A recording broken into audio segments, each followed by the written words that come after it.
Get there. Anyway. I'll tell you all about it. Sweet. Rolling. Okay, what made you want to make the movie? Well, the script, the subject matter, and the character, and the people involved. Stephen Kay, the writer and director. I have a place in my heart for Kerouac and Ginsberg and Cassady. I'm not so familiar with Burroughs or Corso, but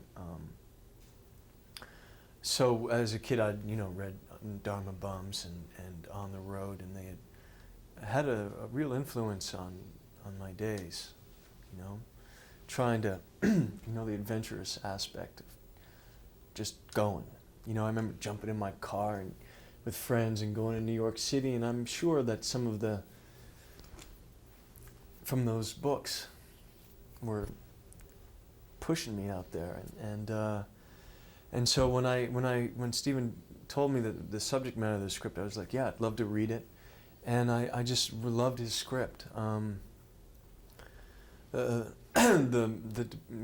Neal Cassady character and what happens to him, how it starts.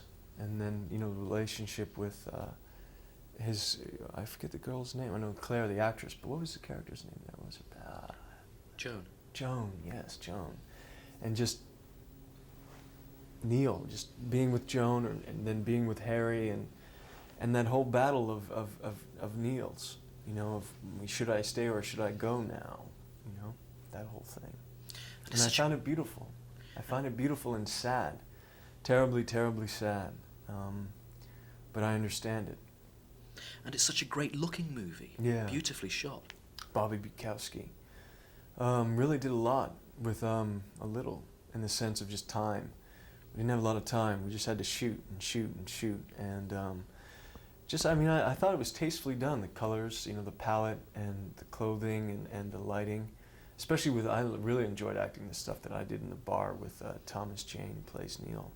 Just those close-ups and the smoke and the hard light and the shadows. And the great atmosphere. Smells, atmosphere. You really feel the bar and smell it, and just, I thought it was great.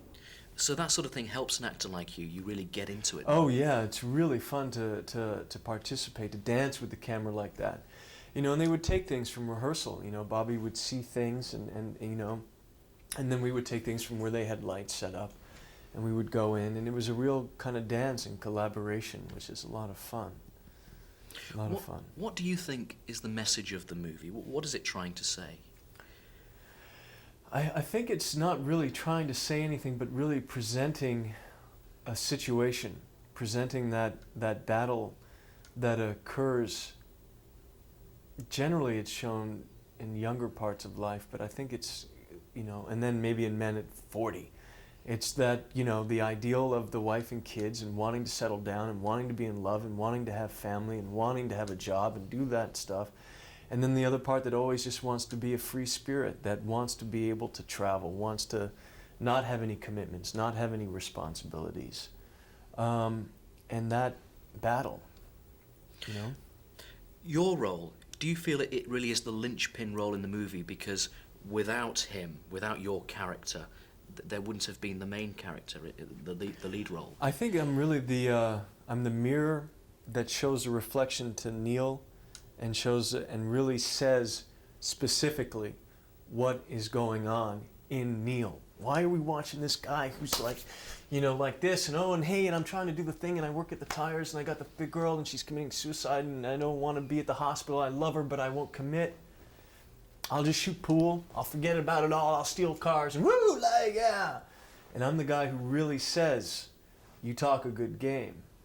You want the white picket fence, the kids, but they're not for you. You're the cat. You're special, man. You're going to spread your sunshine to those of us with less.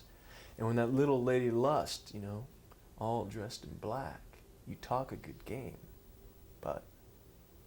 And I'm the reflection that shows Neal who he really is.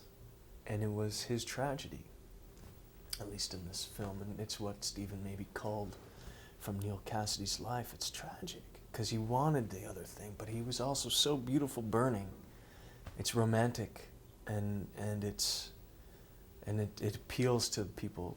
You know, we want to burn, we want to live life, we want to soak it up. But there's also that thing of just being in love and the responsibilities and kids and building a home and being there. And so I think my character is really the one that, you know, as you say, linchpin, that cements it, that says it, that shows it, you know, that allows Neal to show it. Now, what about you and your movie career? Because this is a very different departure from Chain Reaction, for example, Right. and Speed. Where do you go from here? Where are you taking yourself? I don't know. Just trying to have fun and act and make good films and do good work and make a living, and, you know, so I don't know. You know, I also did films like, you know, Feeling Minnesota, and, you know, I did a couple of films that no one but myself and my mother have seen. But, you know, they're good, and they're, you know, so hopefully people will come out and see The Last Time I Committed Suicide. It's coming out in the summer, which is odd, but maybe it'll work. You know, there's a lot of action pictures coming out this summer, and maybe people will want to, like, you know, have something a little more interior and not so bombastic, and, you know, something that's a little less spectacle and something more interior. And this is a real good alternative, you know, from the, you know, bombast. Well, I really enjoyed it. It's a great... Well, I'm glad, man. Thank you. Great versatility, classy bit of work. Yeah, well, thank you kindly. Thank you. Thank you for talking man. to me. Cheers. Good to meet you. Thanks.